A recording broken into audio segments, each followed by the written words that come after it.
a rush of adrenaline.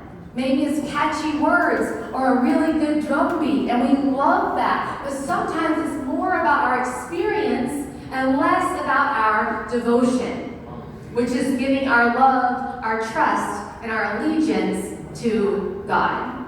I'm telling you, worship does involve outward expression. We love it. We're not against it. But a daily lifestyle, a discipline of worship involves our inner attitudes just as much, if not more.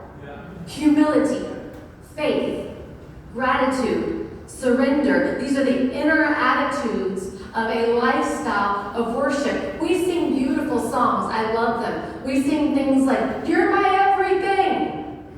You're all I want." Guys, I know I'm far too literal. I get it. You're more spiritual than I am. But I struggle with these songs. I struggle sometimes. I'm like, I love you, God, but you're not all I want. Like, I want that man right there. Okay? I want my family.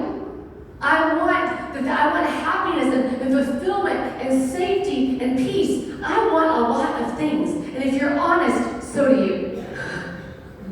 So do you. But my worship, my greatest love, my greatest trust, my greatest allegiance cannot be to any of those things. Only God will satisfy, church, I'm telling you. Only God is trustworthy and unfailing at all times. He is our rock.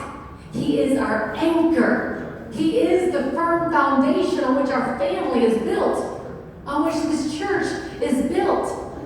Jesus talked about this lifestyle of worship in the book of John. He's talking to a Samaritan woman in chapter 4, and this woman says, "Where should I go to worship? Do I go to the mountain? Do I go to Jerusalem? And when I get there, what words do I say?" And Jesus is trying to tell her that the perfect location is not what he's going for. The perfect words are not what touch his heart. It says in John chapter 4, verses 23 and 24, it says, Jesus said, "A time is coming and has now come when true worshipers will worship the Father in spirit and in truth. For they are the kind of worshipers that the Father seeks."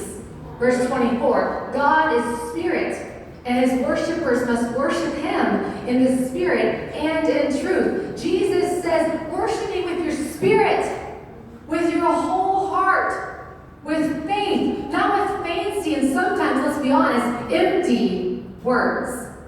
Sometimes he says, worship me in truth, not based on how you feel or who you want me to be, but based on who I am. That's worshiping God in truth. Our songs are stunning and our emotions are powerful, but to worship in spirit and truth is a lifestyle.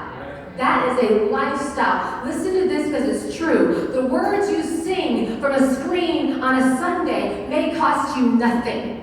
They may cost you nothing, but a daily lifestyle of worship may cost you absolutely everything. I'll say that again. The words that you sing from a screen on a Sunday may cost you nothing, but a daily lifestyle of worship may cost you everything.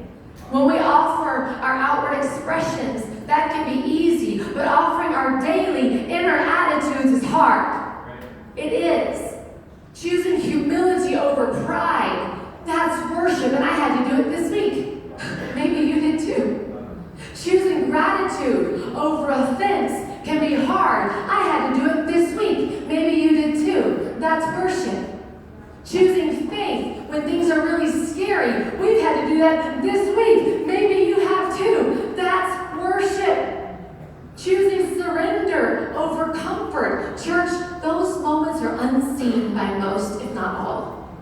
They're unseen. They are unapplauded. But that is when our lives become a pleasing sacrifice of worship unto our God.